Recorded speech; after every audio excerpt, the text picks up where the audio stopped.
Hi everyone, 10th standard mathematics, second unit, numbers and sequences, progress check, page number 74 la irukra progress check paakalam. First question, sum to infinite number of terms of a GP is dash. Okay, infinite number oda sum, இப்போ GP வந்து infinite number of termsல இருக்கு.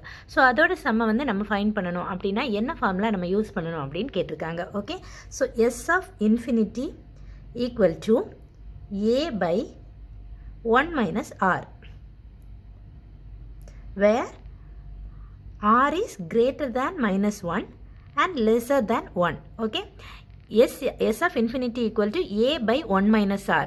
இதில் R ஓட value வந்து minus 1 விட கிரேட்டராகவும் 1 விட கம்மியாகவும் இருக்கணும், லெஸராகவும். ஓகே, இது எப்படி சால்வ் பண்ணுறது, எப்படி இந்த ஃபார்முலா டிரைவ் பண்ணோம் அப்படின்னு சொல்லிட்டு நான் வந்து இன்னொரு வீடியோவில் எக்ஸ்பிளைன் பண்ணியிருக்கிறேன். அதோட டிஸ்கிரிப்ஷனில் அதோட லிங்க் வந்து சென்ட் பண்ணியிருக்கிறேன்.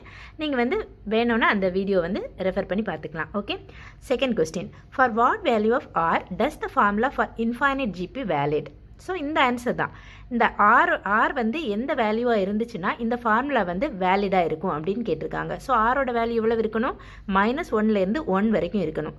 So r must be greater than minus 1 and lesser than 1. இதுதான் இதோட ஆன்சர். ஓகே, ஸோ இந்த ஃபார்முலா டிரைவ் பண்ணுறது எப்படி, இதோட வேல்யூ வந்து எது வரைக்கும் வரணும், ஸோ எஸ்என்ல இருந்து இந்த ஃபார்முலா எப்படி வந்துச்சு, இதை பற்றி அந்த இன்னொரு வீடியோவில் எக்ஸ்பிளைன் பண்ணியிருக்கிறேன். அதோட லிங்கை வந்து செக் பண்ணி பார்த்துக்கோங்க. ஓகே.